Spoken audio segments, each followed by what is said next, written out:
15th of July 2019, very first edition of the primetime news for the week over the airwaves of La Télévision du Monde. We begin this newscast today, 15th of July, taking this image of the presidential decree which was signed today by the President of the Republic, His Excellency President Paul Biya. According to this particular communique, the President of the Republic, mindful of the Constitution, mindful of law number 2012/1 of the 19th of April 2012 relating to the Electoral Code, has amended and supplemented by law number 2012/17 of the 21st of December 2012, mindful of decree number 2018/406 of the 11th of July 2018 to extend the terms of office of municipal councillors. After consultation with the government and the Bureau of the Senate, mindful of the letter of the Prime Minister, Head of Government, dated 17th of June 2019, mindful of the letter of the President of the Senate, dated 21st of June 2019, hereby decrees as follows. Article number 1. The term of office of municipal councillors elected during the 30th of September 2013 elections, previously extended by 12 months for the above mentioned decree number 2018 of the 11th of July 2018, is hereby extended until the 29th of February 2020. This decree shall be registered, published according to the procedure of urgency, and inserted in the official gazette in English and French. This was signed today, 15th of July 2019, by the President of the Republic, His Excellency President Paul Biya. The President has again extended the mandate of municipal councillors in Cameroon until February 2019. It is found on this particular decree, which we had not long ago. Let us now continue with this newscast, talking about this human interest story which took place over here in the country's economic capital, Douala, where a baby of 9 months old was abandoned at the dustbin at the Newtown Airport neighborhood. This particular incident, which is becoming recurrent these days, is a call for concern to the government authorities in order to look forward to the perpetrators who are responsible for this act. The following report with you, Solange Goum, a student journalist on internship, gives us the details. A baby is a priority, a thing every woman would desire to have. However, some women tend not to value having children. This better explains itself through the incident which took place on Sunday, 14th July 2019 at Newtown Airport Block 5, Douala 2 municipality. A baby was found dead and dumped in a dustbin. The mother of this child is not found, but the inhabitants resent this behavior from a fellow woman. Some of these women, shocked at such an attitude, react with bitter feelings of dealing badly with the mother of this dead child if she is found. That such an attitude is evil and only helps to soil the image of their neighborhood and society. I ever come in around 4 o'clock, so I go in for my work. That's why I come back today before I see plenty of people. I stand down for day. I want to go look at the thing that happen for day. I just reach for day. I see how they don't move the picking inside back. Where my maybe carry you put inside back. He burn fine. He wear picking clothes. They tell the picking to inside back. Go to where the picking. That's why I come back now before I see people. Before I see people for that, I reach down for there, I just see the people sign out and say, we can't bury the people. Not even know the woman, not even know the person, not even know man we don't born the people. Let us now move over to the southwest region of the country, talking about bike riders in Kumba of the Mehmet Division in the southwest region have sworn not to respect ghost town existing at the wake of the Anglophone crisis, which has been troubling the two English-speaking regions of the country for 3 years now. After this decision comes after a colleague of this commercial motorbike riders in the city of Kumba was being shut down. The bike riders decreed the suffering and pain which has been inflicted by the separatist fighters for a very long time now. Catherine Conner is on this report with this following images. Hundreds of bike riders stormed the streets of Kumba, Mehmet division of the Southwest region, denouncing the years of ghost town that was implemented at the wake of the crisis in the two English-speaking regions of Cameroon. With peace plans on bike and chants of no more ghost town and yes to school resumption, flooded the office of the divisional officer of Kumba 3, who received them and gives a listening ears to their plight. According to the bike riders, the separatist fighters have inflicted so much pain and suffering to them, and equally their colleague who was gunned down after resisting the fighters from taking his bike. A 12-junior, 19 years old, was a bike rider in Kumba, sources say for 4 consecutive times, has suffered in the hands of the separatist fighters, who first asked him to pay a ransom after collecting his bike, which he did, and refusing the second time was shot down. The incident aroused anger in the minds of the bike riders, who have urged not to respect the ghost town. Some say respecting is not a guarantee that they will not be killed one day. In their word, now we, if I talk now we, Allah, those boys. If we don't say enough is enough, that means enough is enough. They are not more than we. That's the point. They are not more than we. They say, we have suffered enough. We have to put an end to this struggle. We have been so cooperative and respectful of the laws of the separatists, yet they are still inflicting pain, sufferings on us. We have decided to put an end to the traditional phenomenon of ghost town and ensure the effective resumption of schools in the town of Kumba. We are the ones who have allowed the boys to grow horns, but today we say enough is enough. The duo, after listening to them, promised to channel their worries to the higher authorities. However, in a communique signed July 14, 2019 by the Senior Divisional Officer of Meme, Ndong Shabalen, promised to make available 5 litres of oil and 3,000 francs CFA to each bike rider who will circulate on Monday. Critics on their part have condemned the free will of the Senior Divisional Officer, saying it could be a set-up, and asked if 3,000 francs CFA can be compared to human life. Still in the Southwest region of the country, giving you developments on this particular story on images with this brief, talking about the atmosphere in Kumba today, Monday 15th of July, as the bike riders invaded the streets early today, Monday morning, after they vowed not to respect the ghost towns implemented by the separatist fighters. They headed straight to the office of the divisional officer to collect the 5 litres of fuel and the 3,000 francs CFA, which was promised by the senior divisional officer for Meme if they circulate this Monday. The act of the bike riders is coming after their colleague was shot publicly last Friday. The action of the separatist fighters angered the bike riders, who refused ahead of the calls which were being made by the separatist fighters to respect ghost towns every Mondays. In subsequent editions of our newscast, we'll continue giving you developments on how it is happening over there in the Southwest region of the country, as we still continuously talk about the fright and instability which is still the order of the day in the Northwest and Southwest regions of the country. Still relating to the Anglophone crisis, we now move over to the capital city of the Southwest region of the country, Buea, as in face of the crisis that has been rocking the 2 Anglophone regions of the country for 3 years now. Majority of the population has become vulnerable and living at the mercy of others. Consequently, the Diocese of Buea decided to reach the vulnerable persons under the leadership of His Lordship Emmanuel Bushu for material assistance. In the Southwest region of the country, the town of legendary hospitality, Nanji Pelagie, files in with the following report.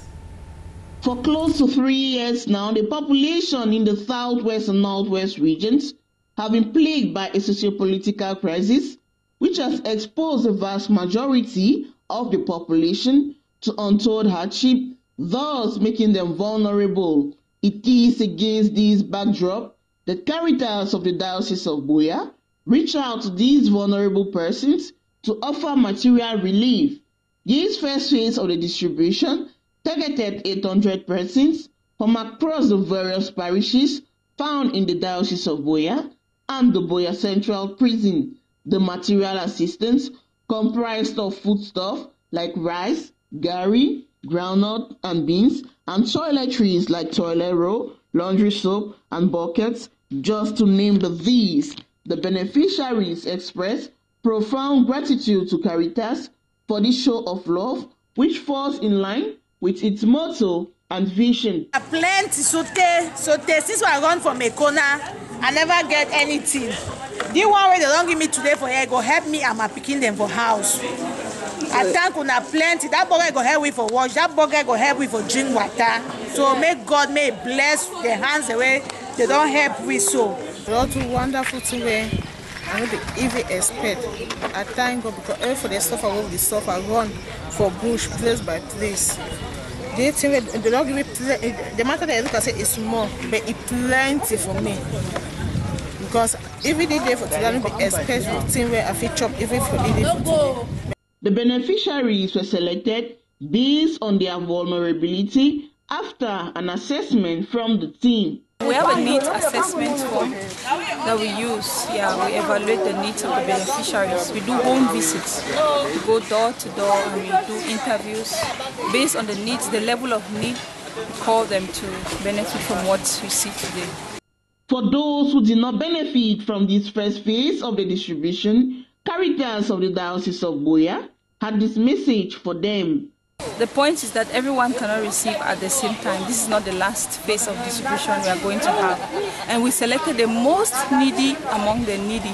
So you see that people who are more vulnerable than others. Though these gifts are appreciated by the beneficiaries, there is an urgent need for peace to return so they can be less dependent on others.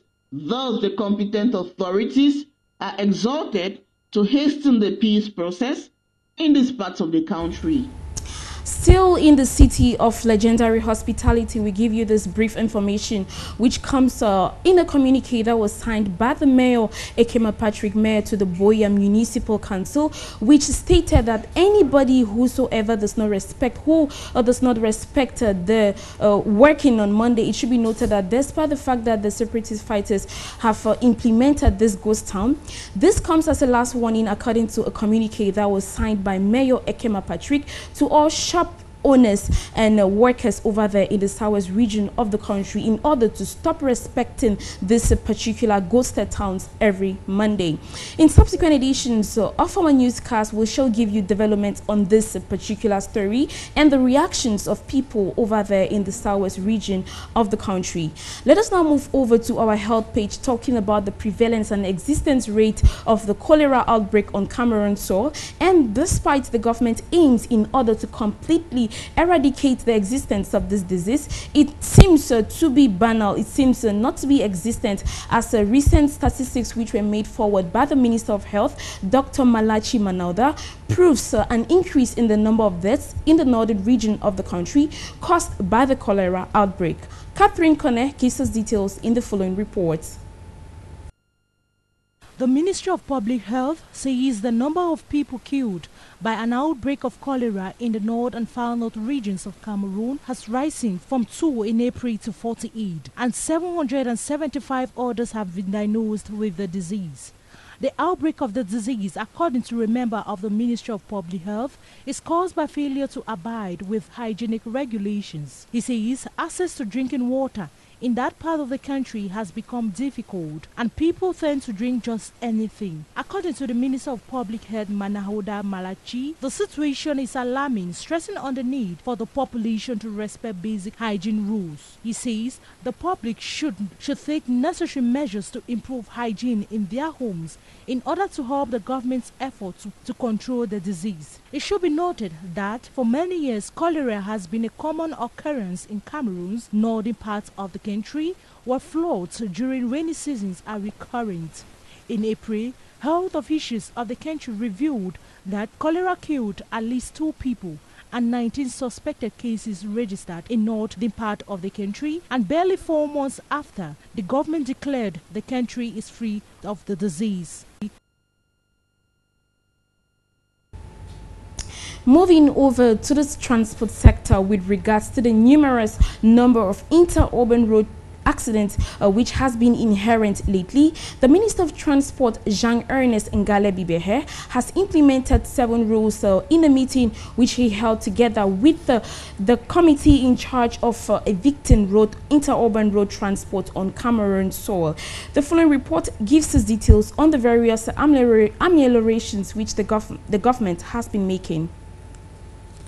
According to a call to order by the Minister of Transport, Jean-Ernest Ngale Bibehe, was the center of the meeting with the promoters of the campaign for interurban road transport. Presided over at this meeting, Minister Ngale Bibehe, as the head of his ministry, exposed the firm determination of the government to follow the actions and also sanction the causes of accidents in an aim of reducing the number of accidents on Cameroonian roads. On the terms of exchange, the minister observed seven principal objectives which will be respected.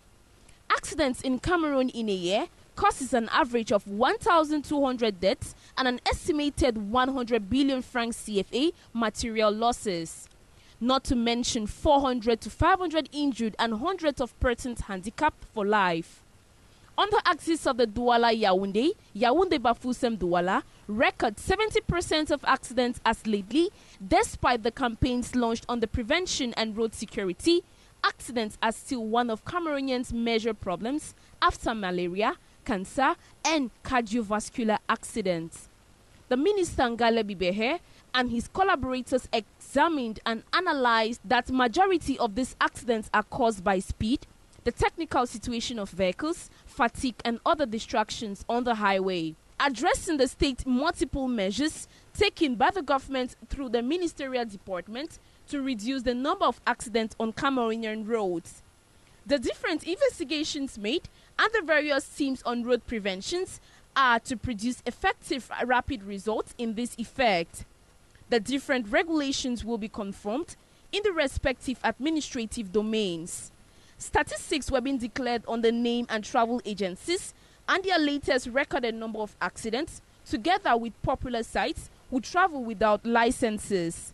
Instructions given by the minister states that the teams involved to ensure prevention are to employ rapid security measures on the various road axes, imploring the effective respect of rounds of drivers at the agencies.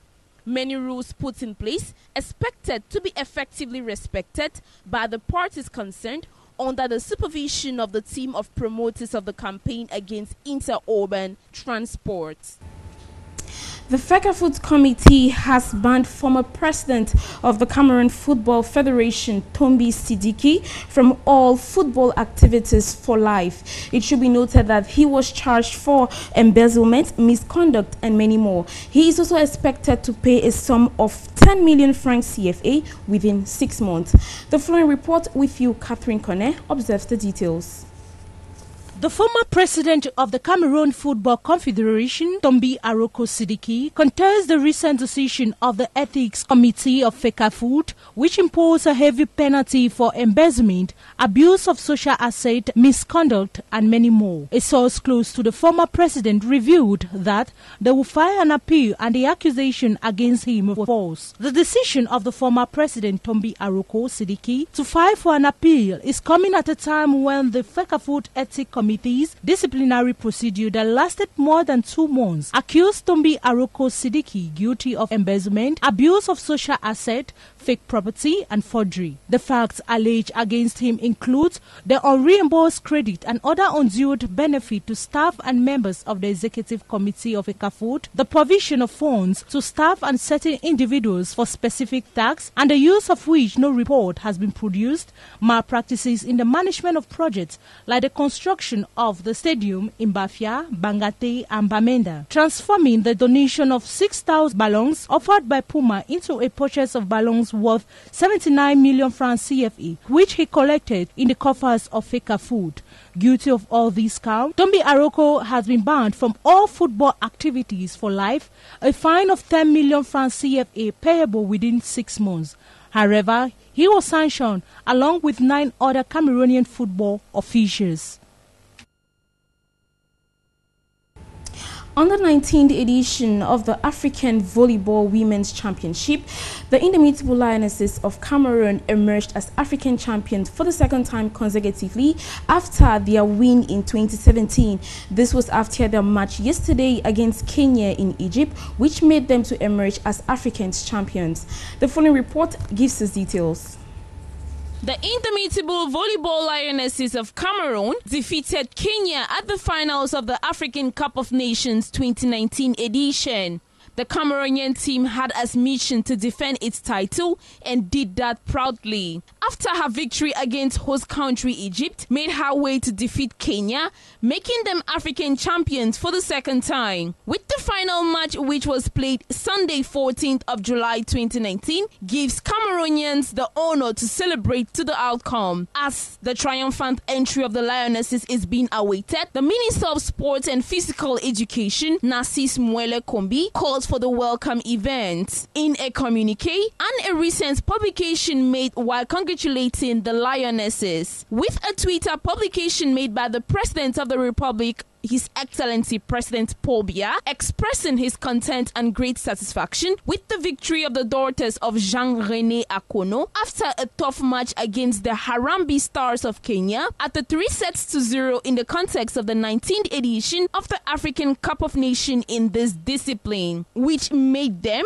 emerge as champions for the second time consecutively after the 2017 edition. This calls for a mass mobilization for her fans at the Yaoundé Simalène Airport this 15th of July 2019, alongside the Minister of Sport Narcisse Mwele Kombi, Prime Minister Joseph Diongute, and other sports personnel in the country for a warm welcome.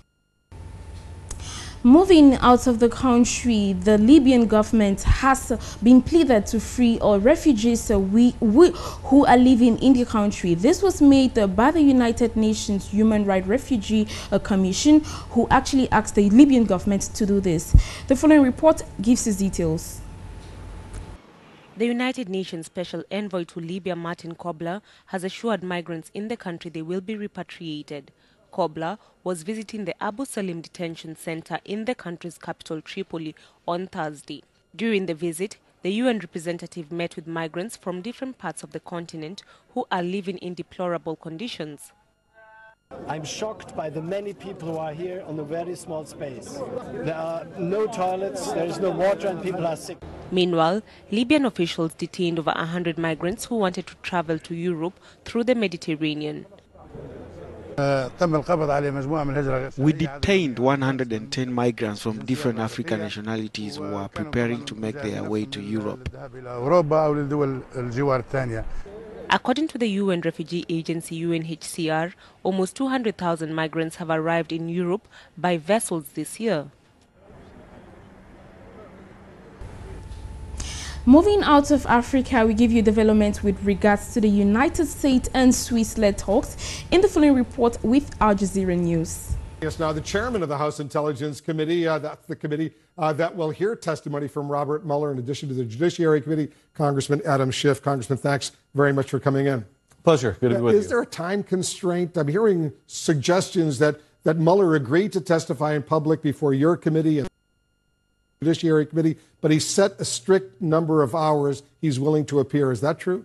Well, in our committee, he's agreed to appear until all the members have a chance to ask their 5 minutes of questions. Now, we may divvy up the time differently than that, but he is committed to making sure that we can have a full hearing and all our members are allotted that kind of time. So as long as it takes, he will stay there. Is that your understanding? He will stay as long as it takes for all the members to get through their 5-minute questions. So that's the commitment, not to do a second round, essentially, but to do a normal hearing where we have one round of questioning. And then I'll go behind closed doors and continue the discussion with you? We will have a continued discussion with his staff, but he will not be present for the closed session. Is it your understanding the Judiciary Committee has that same requirement, 5 minutes for each member? He stays throughout? I will leave it to Judiciary Committee. I think they have a different arrangement, but that's what we negotiated or worked out in terms of our committee. And the Judiciary Committee will go first and the Intelligence Committee goes second? Yes, the Judiciary Committee will do their open hearing component with the special counsel, immediately followed by the Intelligence Committee, and then we'll have the closed session with the Judiciary Committee potentially, but with the Intelligence Committee. What are some of the most important questions you think Robert Mueller needs to answer?